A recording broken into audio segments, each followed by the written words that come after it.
Kwaphinde kwasa bafethu laphinde lafika usuku olunye futhi bazalwane. Siyambonga uNkulunkulu ukuthi aphinda sethembe bafethu, aphinda sithande kangaka.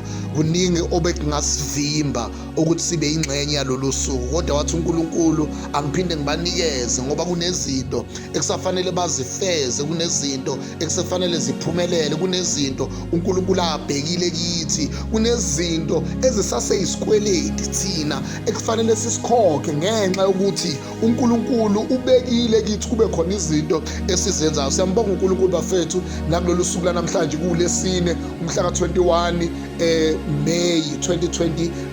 Ngithi uNkulunkulu bafethu akanibusisi nakulolu suku lanamhlanje nisazophuma nimsebenzini, abanye bawufuna umsebenzi, abanye baya kuma-interviews, abanye baya ebhedlela, abanye bahamba iy'ndlela ezahlukahlukene lapho beyodinga khona usizo noma beyolungisa izinto ezithile. Ngithi may God of grace be with you wherever you are heading to namhlanje. Ngaphandle komosha isikhathi ke bafethu, ake singeneni ezwini lanamhlanje. Namhlanje ke bafethu sibheka the foundation of God's blessings, the view of how God views blessings. uNkulunkulu uthini uma ngabe ezokhuluma ngesibusiso, noma sibheka ifoundation, isekelo sezibusiso zonke. Sizofunda ke laphana incwadi kuMahubo chapter number 32 uverse number 1 la kufundeka khona kanje: ubusisiwe osiphambeko sakhe sithethelelwe, osono sakhe sisibekelwe.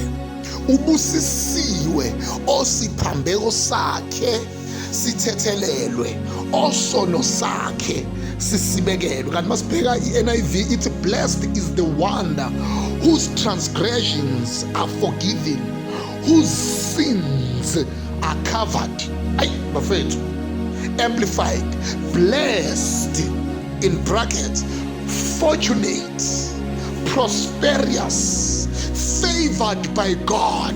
Ay, favored by God is he whose transgressions is forgiven and whose sins are covered. TPT.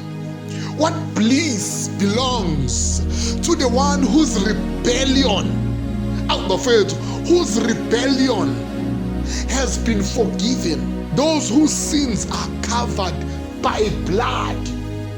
The blood of Jesus, the blood of Jesus. Message: count yourself lucky.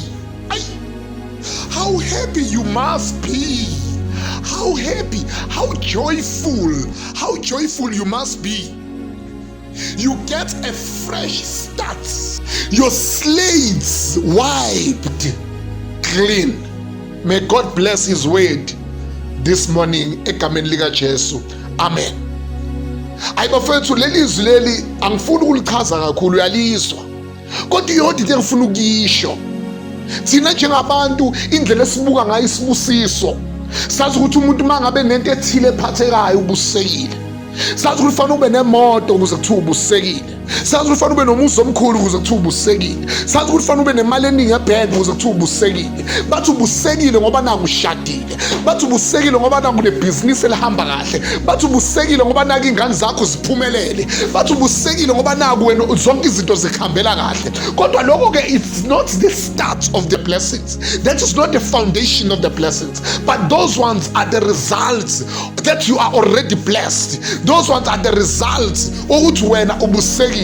Ngoba nabangakholwa bafethu banazo imoto, nabangakholwa banawo amabhizinisi, nabangakholwa banazo izindlu ezinhle, nabangakholwa izinto zabo zibahambela kahle. Kodwa namhlanje sizokhuluma ngesibusiso esithi athi uNkulunkulu namhlanje ngisho ukuthi bafethu umuntu obusiseke ngempela, the true sense of blessings. Uma sikhuluma ngeblessing yangempela, sikhuluma ngomuntu ethethelelwe izono zakhe. Izono zomuntu mathethelelwe, akekho umuntu ofree njengalowo muntu. Kunomunye mangabe gula nifike nina nizomnikeza imithi kanti into yakhe ayilele emthini, izono zakhe athethelelwe. Omunye unenkinga ahlangabezana nazo empilweni yakhe, manithi ngiyamthandazela nenza zonke izinto akwenzeki kanti indaba inesono sakhe. Uthi uNkulunkulu namhlanje ngisho ekuseni ukuthi ubusisiwe umuntu osiphambeko sakhe sithethelelwe. Kanti ke futhi mhlambe uyaya nasesontweni futhi ke uyimemba yebandla elithile, kodwa wazi kahle ukuthi awukaze uthathe isinqumo sokuthi umamukele uJesu uJesu abe inkosi nomsindisi wempilo yakho. Namhlanje bekusuku lakho lokuthi ukwenze lokho ukuze nezakho izona zithethelelwe. Ilo nje umlayezo uNkulunkulu akunikeze wona namhlanje, othi isibusiso sakhe uqala ekutheni umuntu isono sakhe masithethelelwe.